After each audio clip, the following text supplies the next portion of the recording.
قوم عاد اور قوم سمود دو ایسی قومیں تھیں کہ جن کو اللہ تبارک و تعالیٰ نے بے پناہ طاقت اور قوت سے نوازا تھا۔ یہ انتہائی طاقتور ترین قومیں تھیں اور ان جیسی قومیں اللہ تعالیٰ نے نہ اس سے پہلے کبھی پیدا کی تھی اور نہ اس کے بعد کبھی پیدا کی۔ قوم عاد قوم سمود سے پہلے آباد تھی۔ یہ وہ وقت تھا جب طوفان نوح رک چکا تھا اور حضرت نوح علیہ السلام اپنی کشتی سے اتر چکے تھے۔ حضرت نوح علیہ السلام نے اپنے 3 بیٹوں کو دنیا کے مختلف حصوں میں روانہ کر دیا تاکہ دنیا کی آبادی بڑھ سکے۔ حضرت نوح علیہ السلام کے بیٹے سام سرزمین عرب میں آ کر آباد ہو گئے، جہاں پر ان کی نسل خوب پھلی پھولی اور بحیرہ عرب میں سامی قوم کی ابتدا ہوئی۔ سام کی نسل سے ایک طاقتور ترین سردار کی پیدائش ہوئی جس کا نام عاد تھا۔ عاد اپنی آل و اولاد کے ساتھ جنوبی عرب کے علاقوں میں جا کر بس گئے۔ عاد جس علاقے میں جا کر آباد ہوئے اس علاقے کو صحرائے احقاف کہتے ہیں۔ اس جگہ ریت کے بلند و بالا ٹیلے موجود تھے۔ عاد کی اولاد میں 13 قبیلے اس جگہ آباد ہوئے جنہوں نے اس جگہ ایک طاقتور ترین حکومت کی بنیاد رکھی۔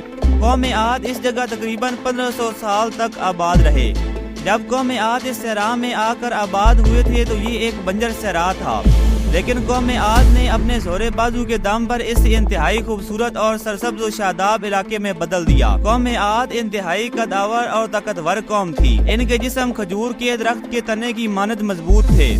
قوم عاد کی طاقت اور قوت کے متعلق لکھا گیا ہے کہ قوم عاد اپنے ہاتھوں سے درختوں کو جڑوں سمیت زمین سے اکھاڑ لیتے تھے اور قوم عاد کبھی بوڑھے نہ ہوتے تھے اور نہ ہی ان کو کوئی بیماری لگتی تھی اور ان میں ہر ایک شخص 1000 سال کی عمر پاتا تھا۔ قوم عاد 3000 سال قبل مسیح سے لے کر پہلی صدی عیسوی تک دنیا میں آباد رہی۔ انہوں نے احقاف میں موجود پہاڑوں کو کاٹ کر ان میں عالیشان محل بنائے۔ قوم عاد نے پتھر کاٹ کر ان سے بڑے بڑے ستون کھڑے کیے جنہوں نے ان کی بستیوں کی رونق میں 4 چاند لگا دیے۔ ان کی اسی فن کے متعلق ان کو 1000 ستونوں والے شہر کی قوم بھی کہا جاتا ہے، جس کا مرکز خضر موت کا علاقہ تھا۔ قوم عاد کھجوروں کے باغات کے مالک تھے اور پیشی کے لحاظ سے کھیتی باڑی کرتے تھے۔ قوم عاد نے بڑے بڑے پہاڑ کاٹ کر ان میں سے نہریں بھی جاری کی تھی۔ یہ قوم اپنے وقت کی سب سے طاقتور ترین قوم مانی جاتی تھی۔ قوم عاد دراصل بت پرست قوم تھی جن کے 3 بت تھے جن کو وہ پوجتے تھے، جن کے نام حمود، حب اور سمود تھے۔ اس قوم کے سب سے بڑے آدمی کا قد تقریباً 750 فیٹ ہوتا تھا، جبکہ سب سے چھوٹے آدمی کا قد تقریباً 450 فیٹ ہوتا تھا۔ اللہ تبارک و تعالیٰ نے قوم عاد کو ہر قسم کی نعمت سے نوازا تھا، لیکن انہوں نے اللہ تعالیٰ کی وحدانیت سے انکار کر دیا اور دنیاوی خواہشوں میں دن بدن جگڑتے چلے گئے۔ جب ان کا شرک حد سے بڑھ گیا تو اللہ تبارک و تعالیٰ نے اپنے پیارے نبی حضرت ہود علیہ السلام کو ان میں معبوس فرمایا تاکہ اس بھٹکی ہوئی قوم کی اصلاح ہو سکے۔ حضرت ہود علیہ السلام نے اللہ تعالیٰ کے حکم سے اس قوم کو حق کی دعوت دی اور اللہ تبارک و تعالیٰ کی وحدانیت کا اقرار کرنے کے لیے کہا اور شرک سے منع فرمایا۔ حضرت ہود علیہ السلام نے مسلسل 50 سالوں تک اپنی قوم کو راہ حق اختیار کرنے کی دعوت دی۔ ویسے تو قوم عاد کے 13 قبیلے تھے، لیکن 2 قبیلے سردار تھے جن میں سے ایک قبیلے کا نام کلمان اور دوسرے قبیلے کا نام خلجان تھا اور باقی 11 قبیلے ان دونوں قبیلوں سے ڈرتے تھے۔ جب حضرت ہود علیہ السلام نے دعوت حق کی تبلیغ شروع کی تو ان دونوں قبیلوں نے سب سے زیادہ حضرت ہود علیہ السلام کی مخالفت کی اور انہیں طرح طرح کی تکلیفیں پہنچائی، لیکن جیسے جیسے وقت گزرا حضرت ہود علیہ السلام کی کوشش رنگ لے آئی اور ان دونوں میں سے ایک قبیلہ جس کا نام خلجان تھا، انہوں نے حضرت ہود علیہ السلام کی دعوت حق کو قبول کر لیا اور آپ علیہ السلام پر ایمان لے آئے، لیکن پیچھے بچے 12 قبائل نے کھل کر حضرت ہود علیہ السلام کی مخالفت کی اور جب حضرت ہود علیہ السلام اللہ تعالیٰ کے دین کی تبلیغ کرتے تو وہ حضرت ہود علیہ السلام پر طرح طرح کے طنز کرتے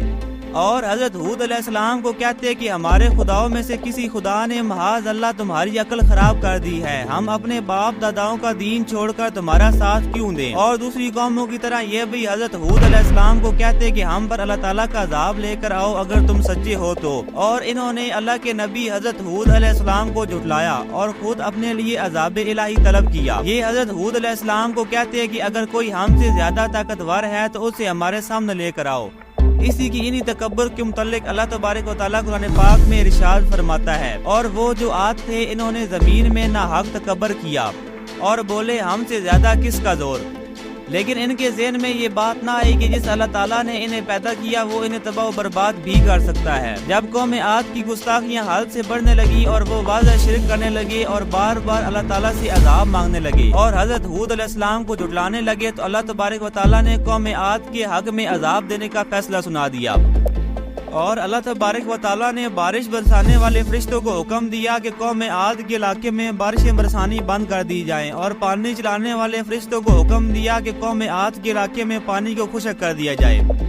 اس طرح قوم عاد پر قحط سالی مسلط کر دی گئی، اور پانی کے نہ ہونے کی وجہ سے وہ علاقہ جو کبھی سرسبز و شاداب ہوا کرتا تھا ایک ویرانے کا منظر پیش کرنے لگا، اور ہر طرف ہریالی کی جگہ قحط سالی کی فضا قائم ہو گئی، اور جن باغات پر قوم عاد کو بہت زیادہ ناز تھا وہ تباہ ہو گئے، اور قوم عاد کے مویشی مرنے لگے، اور قوم عاد قحط کی بدولت حرام جانوروں کو کھانے پر مجبور ہو گئی۔ جب یہ قحط سالی مزید حد سے بڑھی اور قوم عاد کے لوگ مرنا شروع ہو گئے تو قوم عاد کے سرداروں نے کچھ لوگوں کو بیت اللہ کی جانب روانہ کرنے کا فیصلہ کیا تاکہ اللہ سے معافی مانگی جا سکے اور قحط سالی سے چھٹکارا حاصل کیا جا سکے۔ آپ کو یہاں پر یہ بات بتاتا چلوں کہ پہلے جتنی بھی قومیں گزری ہیں چاہے وہ مسلمان ہو یا کافر، ان کا یہ عقیدہ تھا کہ بیت اللہ میں جا کر دعا کرنے سے دعا قبول ہوتی ہے، اس لیے ان کو جب بھی کوئی مصیبت ہوتی تو وہ بیت اللہ کا رخ کرتے۔ اس لیے قوم عاد نے بھی ایک لوگوں کے گروہ کو بیت اللہ کی جانب روانہ کیا، اور وہ لوگ بیت اللہ پہنچ کر وہاں رونے لگے اور اللہ تبارک و تعالیٰ سے معافیا مانگنے لگے۔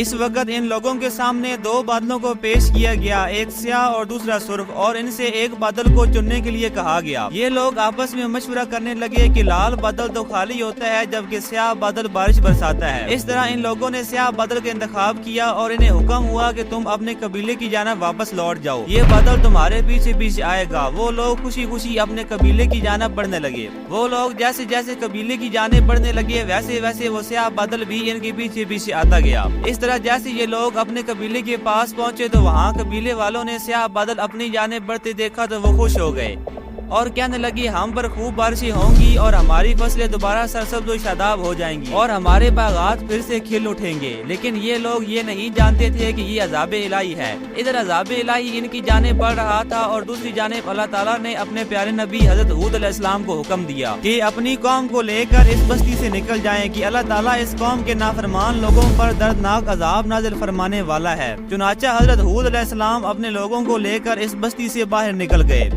جیسے ہی حضرت ہود علیہ السلام بستی سے باہر نکلے تو ان پر اللہ تعالیٰ کا عذاب نازل ہونا شروع ہو گیا۔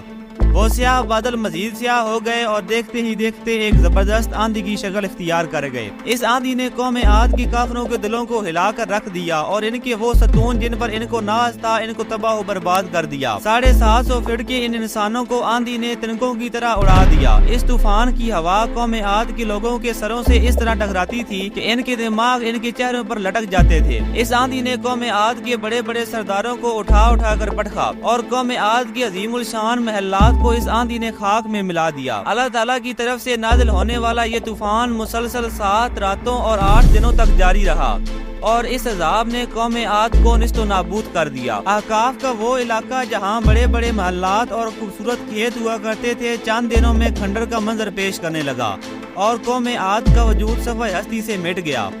اللہ تبارک و تعالی ہمیں دین اسلام پر چلنے اور حق سمجھنے کی توفیق عطا فرمائے۔ اگر آپ کو ویڈیو پسند آئی ہو تو ویڈیو کو لائک کریں اور چینل کو سبسکرائب کریں۔ اسی کے ساتھ مجھے دیجیے اجازت۔ اللہ آپ سب کا حامی و ناصر ہو۔ ملتے ہیں اگلی ویڈیو میں، تب تک کے لیے اللہ حافظ۔